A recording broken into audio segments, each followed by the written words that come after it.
The reinforced doors of Seoul General didn't open so much as they surrendered, slamming against the wall hard enough that the night guard's hand jumped to his belt before his brain caught up. He recognized the silhouette a half-second too late to matter. Choi Do-hyun, the ice dragon. He didn't run. He didn't need to. His pace alone cleared the lobby, made orderlies flatten against vending machines, made a woman on a payphone forget who she was calling. 3 men trailed him at a respectful distance, close-cropped hair, hands folded, eyes forward. The kind of quiet that only exists around men who have seen what happens when Do-hyun stops being quiet. "Room 402, he said, not a question. The attending physician, a man who'd once stitched up a cabinet minister's son, opened his mouth to explain the police report waiting upstairs. Do-hyun was already past him. He reached the window and stopped like he'd hit glass. Sharon Tripp's lay small beneath the sheets, smaller than 3 years of moving through his halls with quiet, unshakable calm had ever made her look. The white dressing around her skull seemed too bright against her skin. A tube taped at her mouth rose and fell with the ventilator's mechanical patience. Her face, the same face that had never once flinched from him, was still now, in a way that had nothing to do with peace.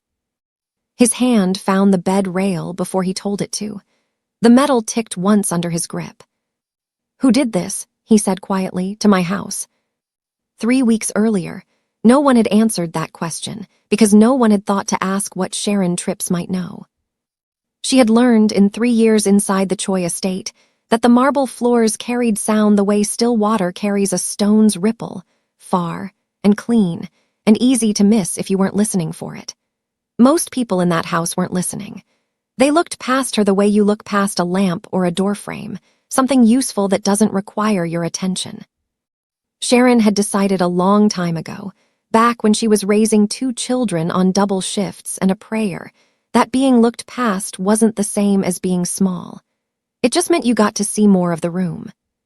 She dusted the same shelves every Tuesday, wiped the same banisters, refilled the same crystal decanter Do-hyun never drank from but insisted on staying full, like a man keeping a promise to somebody.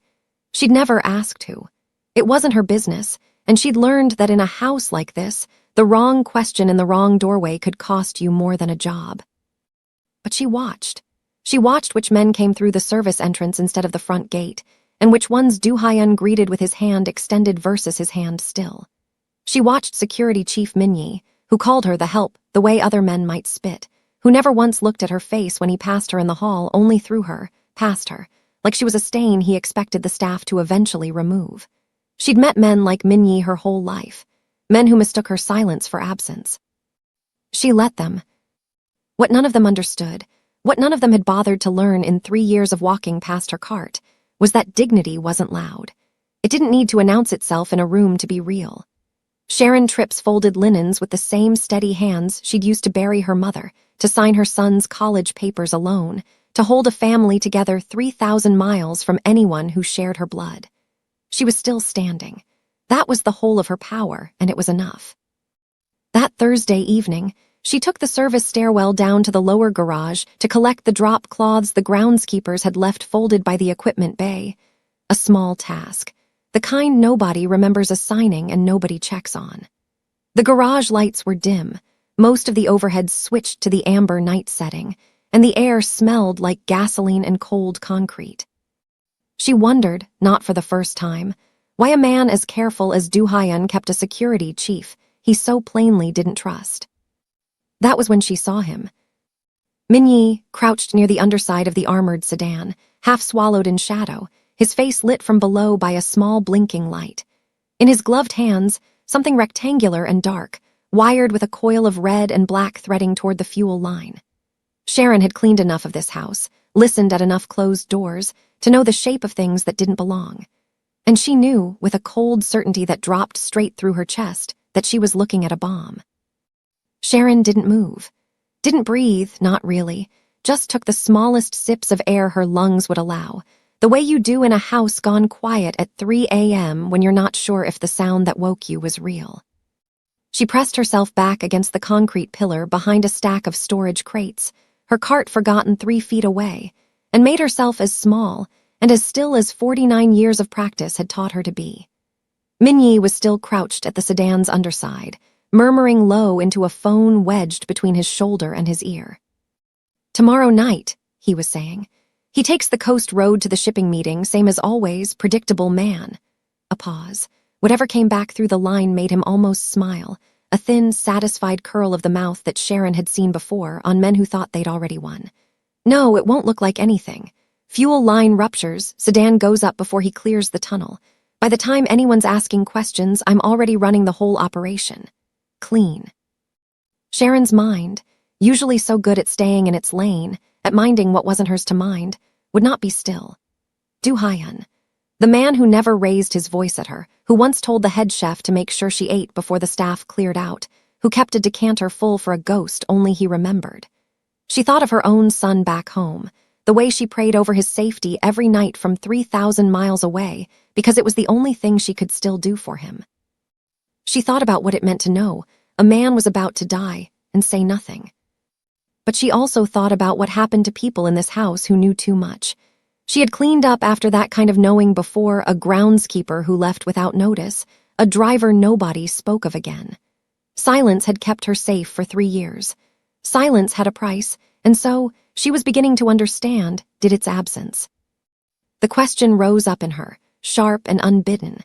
If she said nothing tonight, whose blood would be on the marble tomorrow? His, or eventually her own, for having seen this and stayed quiet. She began to ease backward, one careful step at a time, her eyes never leaving Minyi's crouched form, her heart hammering so loud in her own ears she was certain the whole garage could hear it. Just a few more feet to the stairwell door. Just a few more feet and this wouldn't be her burden to carry alone. Her foot caught the edge of an old iron poker leaning against the equipment rack, knocked loose from a groundskeeper's forgotten toolkit. It toppled, and the sound it made against the concrete floor was enormous. A single, ringing clang that shattered the stillness of the garage like a church bell in an empty room. Minyi's head snapped up. His hand moved to his hip in the same motion, fingers closing around the grip of his firearm, his eyes cutting hard into the shadows where Sharon stood frozen. "Who's out there?"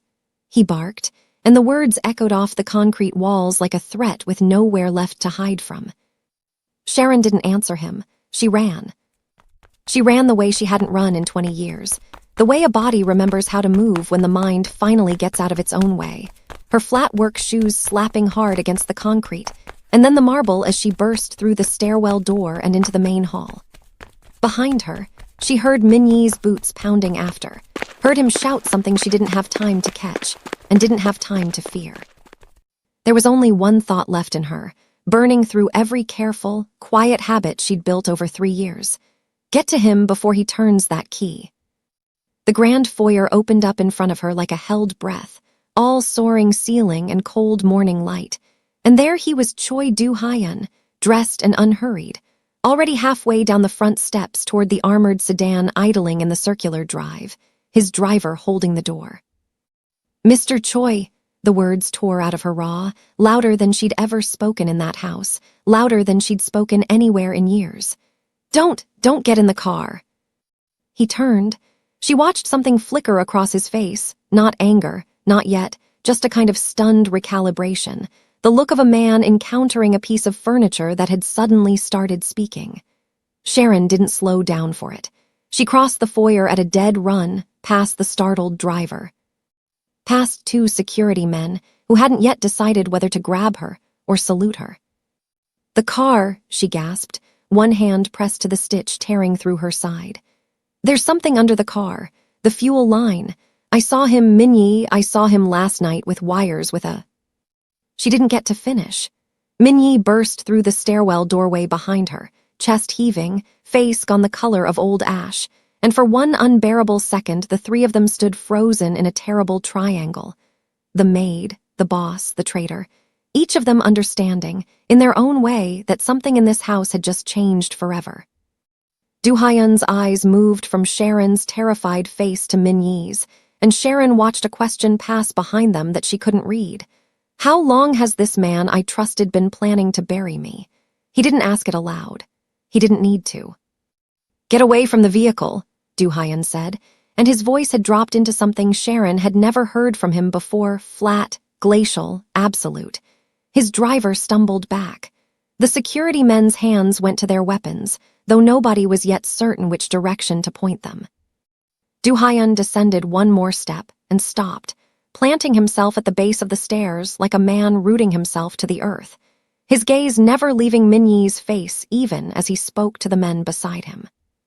Scan the starter wire right now.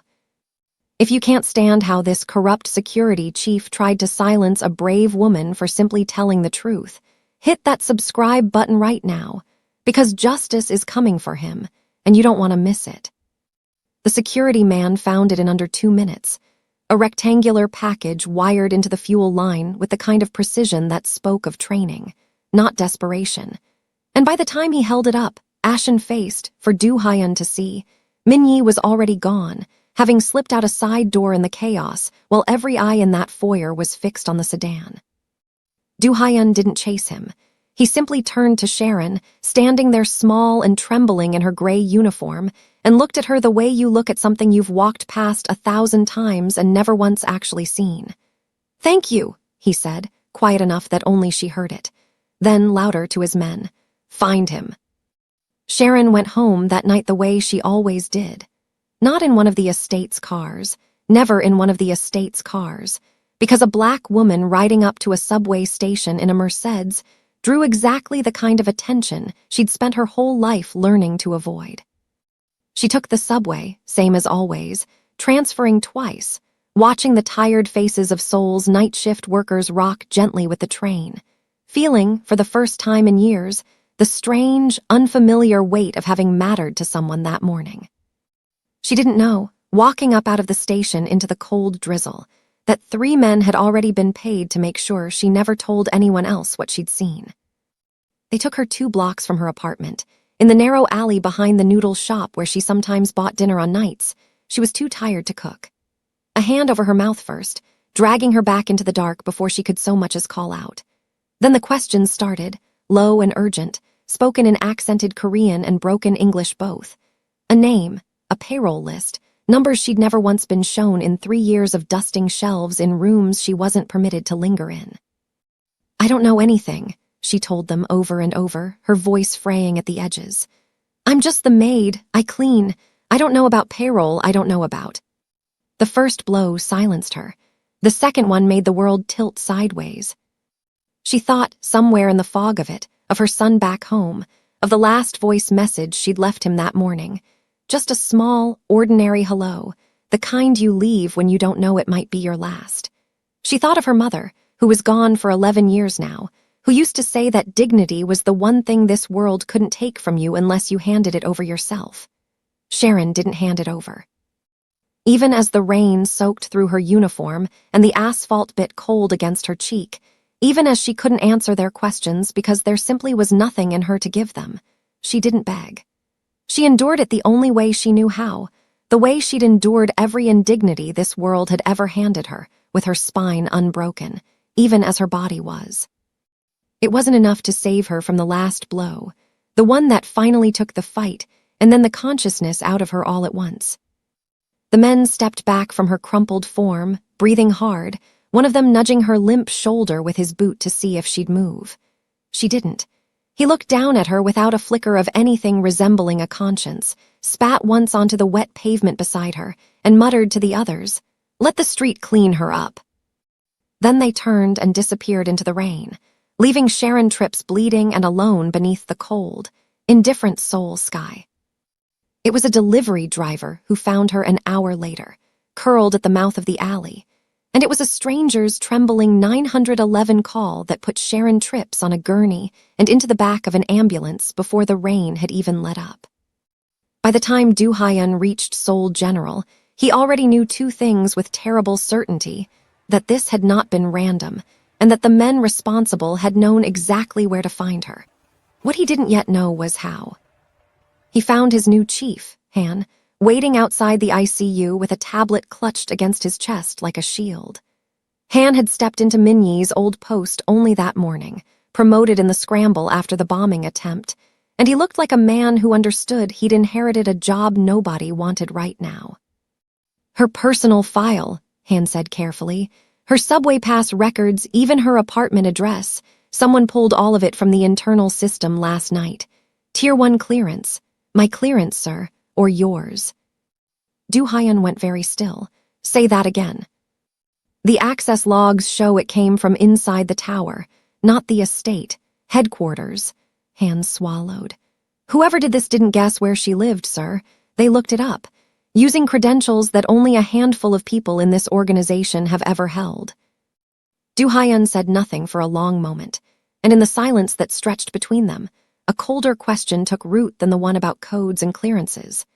If someone inside his own tower, someone who'd sat in his meetings and eaten at his table, had traced an invisible maid through his most protected systems just to have her silenced in an alley, then how many other quiet, overlooked people in his orbit had already been cataloged the same way, waiting for their turn to become inconvenient? He thought of every driver, every cook, every groundskeeper who moved through his properties unseen and unquestioned, the way Sharon had moved for 3 years. If they could find her, they could find any of them. The realization landed in his chest like a stone dropped into still water, rings spreading outward with no end in sight. Pull every name with that clearance level, Du Hyun said, his voice dropping into the flat, glacial register that made even seasoned men in his organization go quiet. Every single one. I don't care whose desk it's on. He turned toward the observation window of Sharon's room, where machines blinked and hissed around her still form, and pressed 2 fingers briefly to the bridge of his nose, the only outward crack in a composure that had otherwise not moved in over an hour. That was when his phone buzzed against his palm. He looked down, expecting Han, expecting his driver, expecting anything ordinary. Instead, an unlisted number had sent a single image, a live photo of the very hallway he was standing in, the same fluorescent lights, the same nurse's station, taken from somewhere close enough to see the back of his own charcoal suit. Beneath it, a caption. She has exactly 10 minutes left to live. How fast can you run, Ice Dragon?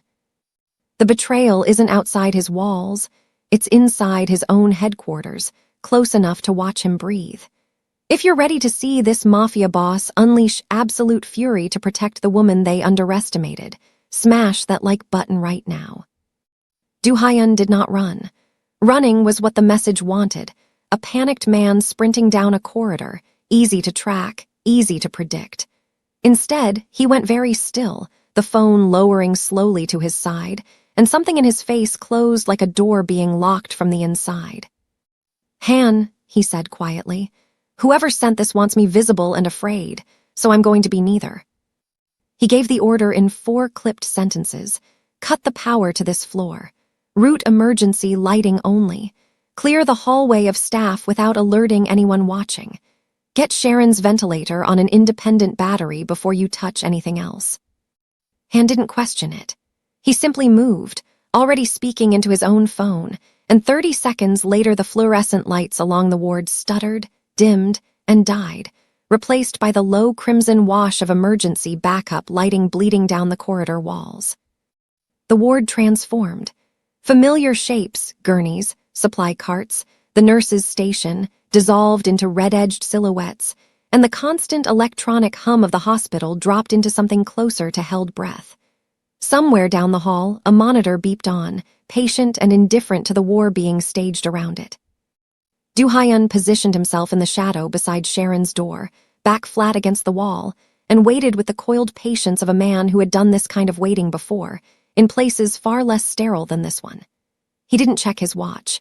He didn't need to. Whoever was coming would come exactly when they believed the 10 minutes were nearly spent, confident, unhurried, certain that fear had already done half their job for them. That certainty was the mistake. He thought, in the strange, suspended quiet of those minutes, about how a woman who dusted his shelves and refilled a decanter he never drank from had somehow become the reason he was standing in the dark preparing to break a man's hand. He hadn't asked for that to be true. It simply was. And beneath the cold calculation running through him now, there was a second question he didn't have time to sit with. Why had it taken almost losing her for him to finally see what had been standing quietly in his house for 3 years? The soft scrape of a door hinged down the corridor answered every remaining question about timing. A figure moved along the wall in hospital scrubs, hood low, moving with the unhurried confidence of someone who believed the dark belonged to them. They slipped into Sharon's room without hesitation, weapons already rising toward the bed, toward the small, still shape beneath the sheets. Du Hyan was already moving. He crossed the threshold in 2 silent strides, closing the distance before the figure had fully registered a second presence in the room. The assassin spun, weapons swinging around, the suppressed barrel catching the dim red light for half a second before Du Hyan's hand closed over the wrist beneath it and wrenched sideways with brutal, practiced force. A single muffled thud cracked through the small room as bone gave way beneath his grip. The shooter's scream never fully formed, choked off as Du Hyan slammed him bodily into the rolling medical cart beside the bed, instruments clattering and scattering across the floor, and with his free hand, he tore the surgical mask away to finally see the face of the man who had come to finish what the alleyway had started. The face beneath the mask belonged to no one Du Hyan recognized, and that, more than anything, told him everything he needed to know. This wasn't a soldier settling a grudge. This was a hired hand, bought and dropped into his hospital like a piece on a board he hadn't known was in play. He pressed his forearm against the man's throat, just enough to make speaking possible and breathing a negotiation. "Who sent you?" The man's eyes flicked toward the doorway, toward the dark corridor beyond, and something in that flick, fear layered over fear, told Du Hyan the answer would cost more than the man was willing to give freely. He didn't have to ask twice.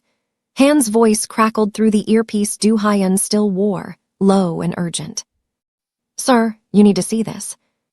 Han fed him the footage in fragments as security dragged the shooter away in restraints. A tower access log, time-stamped an hour before Sharon's file was ever pulled, showing a badge swipe into the records room.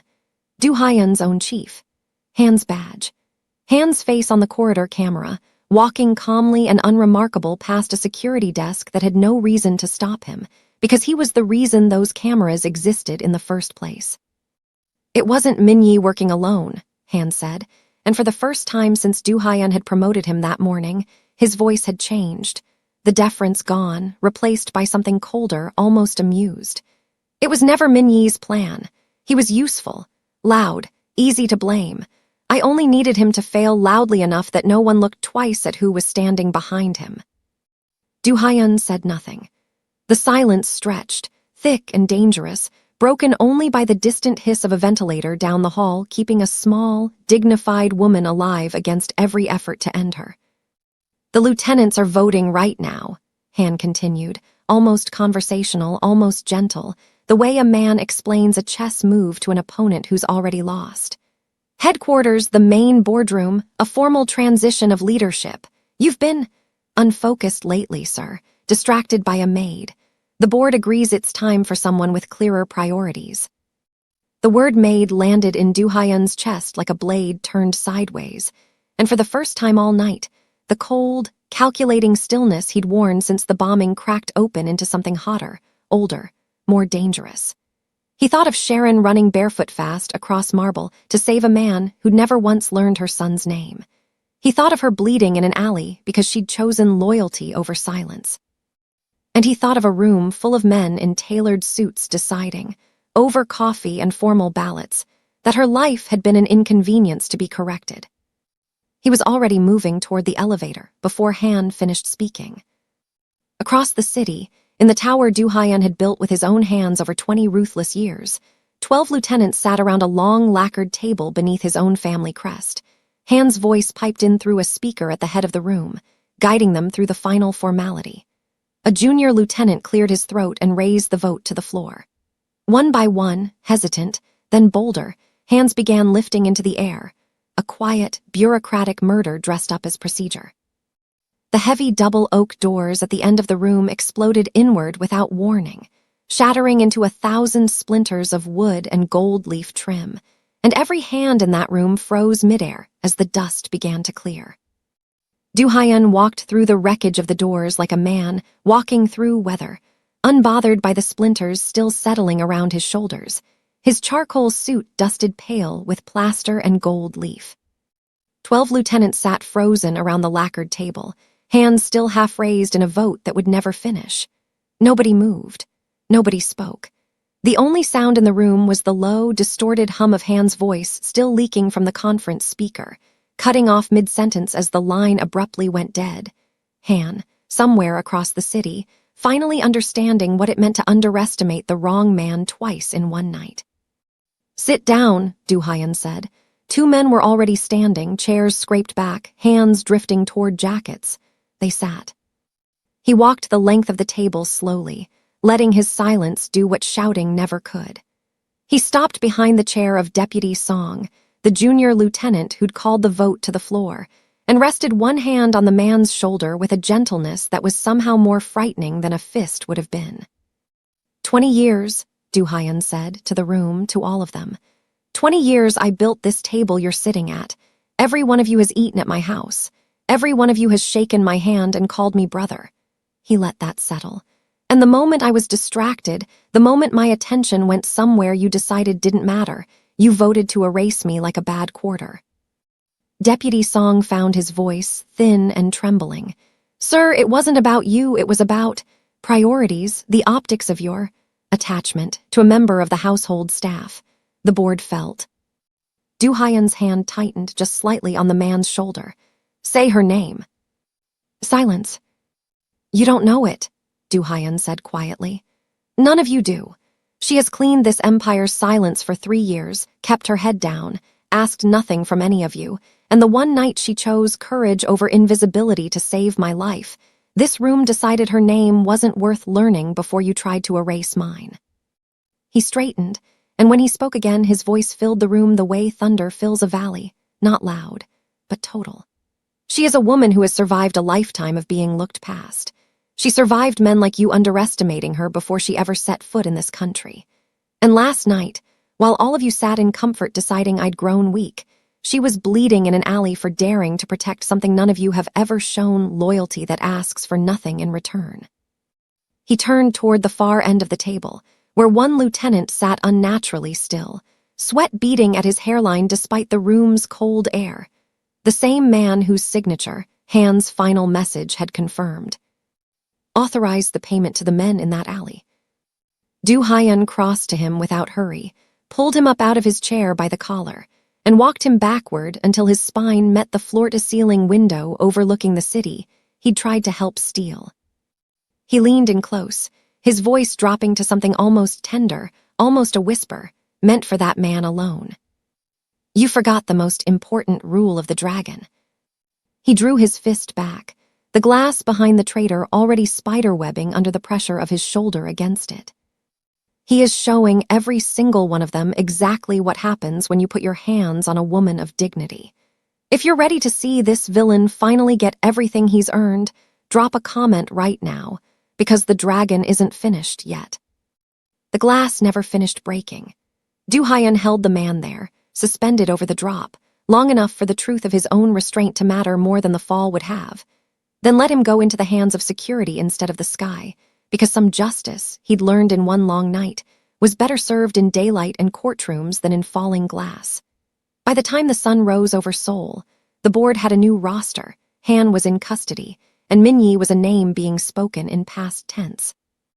Sharon woke to that same morning light, thin and gold through the hospital blinds, and the first thing she registered, before the ache in her ribs or the dryness in her throat, was Du Hyan sitting beside her bed in a chair too small for a man of his presence, still in the same charcoal suit, now torn at one shoulder, dusted faintly with plaster he hadn't bothered to brush away. You're awake, he said, and his voice cracked on the second word in a way she had never once heard from him in 3 years. I told them, she rasped. I don't know anything about payroll. Something that might have been a laugh, might have been a sob, broke loose from him, and he pressed his forehead briefly to the back of her hand resting on the blanket. When he lifted his head, his eyes were wet, unguarded, nothing like the man who'd once measured his empire in cold efficiency. You told me everything that mattered. You saved my life in that driveway, and you nearly gave yours protecting it. I am done letting the people who keep this house standing be the ones nobody sees. He set a folder on the tray beside her bed, his hands not quite steady. Inside it, papers she didn't yet have the strength to read in full, but he told her anyway, plainly, the way you tell someone something you need them to believe before they've had time to doubt it. A trust in her name, permanent, untouchable by any hand in his organization. A home purchased outright for her family back home. Her son's education, secured in full for as long as he wanted it. And a new title within the Choi household that had no real precedent, because no one in that house's history had ever been what she was to him now. "You are not staff anymore, Sharon," he said. "You are the reason any of us are still standing here to have this conversation. Everyone in that tower will know your name by nightfall, and they will know it means something is absolutely protected." Sharon looked at him for a long moment, this man who had once been a stranger's rumor whispered in service hallways, now sitting bent and grateful at her bedside like any son might sit beside his mother's, and felt something settle in her chest that she hadn't felt in longer than she could name. Not triumph, exactly.